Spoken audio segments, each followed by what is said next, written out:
During this special time of year, we here at the Real Review 3000 and Chaos Central would like to thank you for all the support you have shown us this year. It is with our gratitude that we wish you and your family and friends, and even those who may disagree with us, the Fandom Menace, a happy and safe Thanksgiving. Thank you.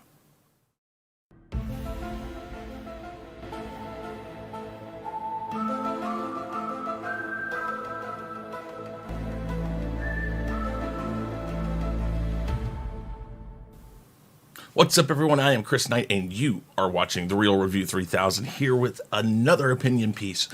And this one is on basically the state of Lucasfilm, or Disney Lucasfilm, or whatever the hell they're calling it now, and particularly the state of Kathleen Kennedy's job. Now, I do want to say that this is completely my opinion, and not in any way anything that I've gotten as far as inside information or anything. It's just my observation. We're always trying to see behind the iron curtain that Disney has. Now, what do I mean by that? Disney has a facade, a front that they present to everybody, that this is how it was planned, this is what we're doing, this was always the plan, and what you see and what we're telling you has never changed. What is actually the truth is, this is how Disney handles its politics. This is how it handles its media. Everything else behind that iron curtain could be total disarray. And they're not going to tell you. They're not going to show it to you. They're not going to let you in on what's really happening. So this is kind of what I think right now with Disney Lucasfilm. We're seeing a lot of changes and hearing a lot of different things here in the last few months. Now, again, you guys know I don't check the spoilers and all that for episode 9. I don't know much about episode 9 except for one thing that I did hear. I did hear that basically Kathleen Kennedy in a couple of interviews and J.J. Abrams a couple times has said that Emperor Palpatine was always supposed to come back. Now, you're saying, how do you not? You don't watch spoilers. How do you know that? Well, remember, it's in one of the trailers, so hey, that's just what I know. I'm not sure how he's in it. I just know that he's in it somehow, some way. But they claim that this has always been what the plan was. But not too long ago, Colin Trevorrow stated that in his version of episode 9 that he originally was working on, he had no plans whatsoever of using Emperor Palpatine, which means that J.J. Abrams and Kathleen Kennedy are lying. Now, here's the thing. Kathleen Kennedy is being caught in a lot of lies lately. No source material. Palpatine was always going to be in it. And that when you listen to her interviews recently, it's kind of like she's just not positive about her place in Lucasfilm now. And she doesn't really know if she's going to be there. And this is something that I think really is coming to a head. And this is what I believe is happening. I really think that Bob Iger is looking at this and realizing that if this movie does not knock it out of the park, if it fails, not even on the scale of Solo, if it fails and doesn't recoup enough money or doesn't make this big splash that they're promising almost, Kathleen Kennedy's job, I believe, is on the line. Now, here's why I think that. Besides the saying there's no source material, which Bob Iger knows isn't true, and so does J.J. Abrams and everybody else, they know it's not true.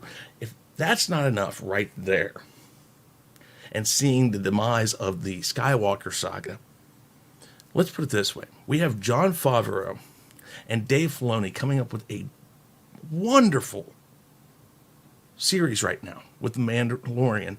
And that right there shows that, listen, people who understand the universe can make something that Star Wars fans like. They can make a Star Wars film, is what I'll say, but they can make something Star Wars that feels like Star Wars, that looks like Star Wars. This puts a lot of pressure on Kennedy because when you got people underneath you that are doing it without you, then that says, well, why are we getting this crap product over here when these people over here are able to make what people want? So I think the more of this we see, the more that this chips away at Kathleen Kennedy's security in her job. And we already know that people underneath her have been fired. There's only so many people you can fire underneath you before the real problem shows up.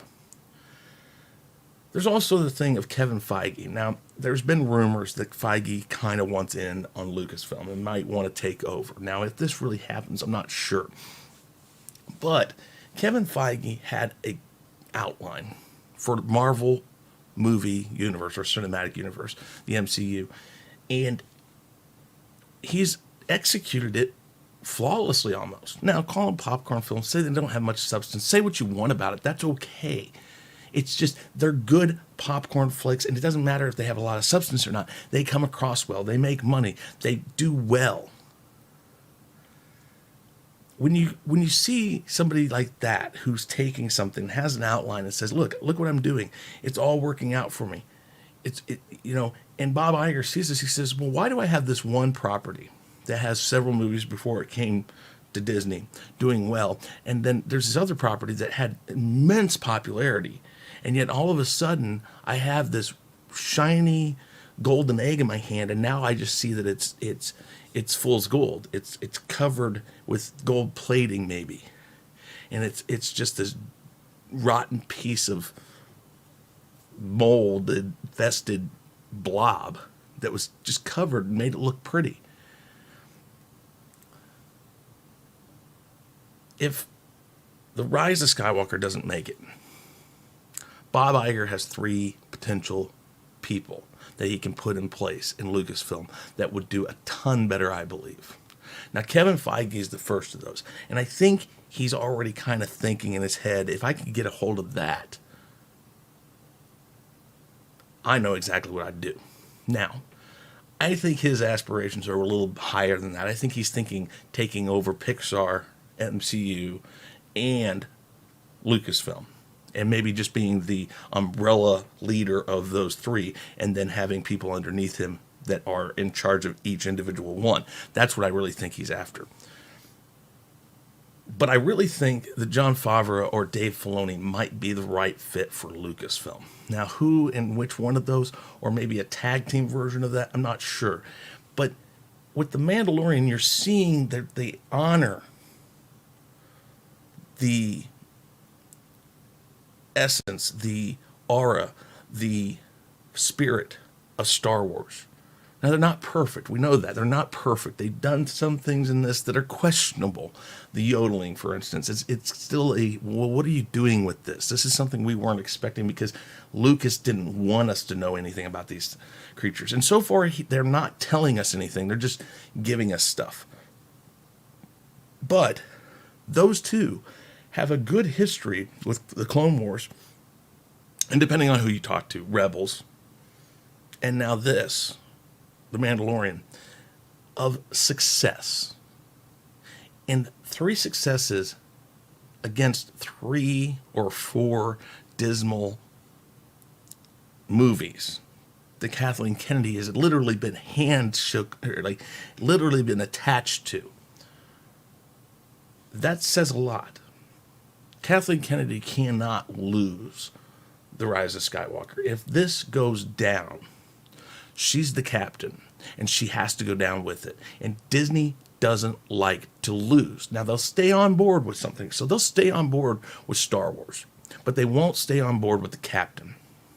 So this ship that is the Skywalker saga, if it sinks completely here, if it finishes, if this is the Titanic moment that it splits in half and falls to the bottom of the ocean, Kathleen Kennedy is going with it. So let me know what you think down in the comments. Jon Favreau, Dave Filoni, or a combination of the two, or is Kevin Feige possibly going to get a hold of Lucasfilm, and should he? Give me your thoughts. Let me know what you think, because that's what I want to know. I want to know what you think, because I just gave you my opinion. Now, guys, thank you very much for watching this, and thank you for listening to my opinion.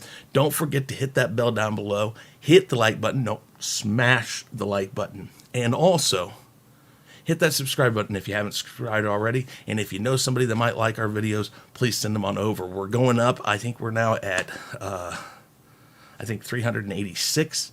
So 14 away. Just gained 2 today. Great I'm so happy with this, and I appreciate every one of you guys. Thank you very much. I'm Chris Knight. This has been The Real Review 3000, and I'm officially out of here. Hey guys, thanks for checking us out. Be sure to subscribe to both channels, and make sure to check out our friends in the Fandom Minutes. You can find us on YouTube, Twitter, Facebook, Instagram, and BitChute, and you can also send us an email at sean@seanstackhousereacts.com and chrisknight@therealreview3000.com. And be sure to swing by our Teespring store to pick up some awesome merchandise.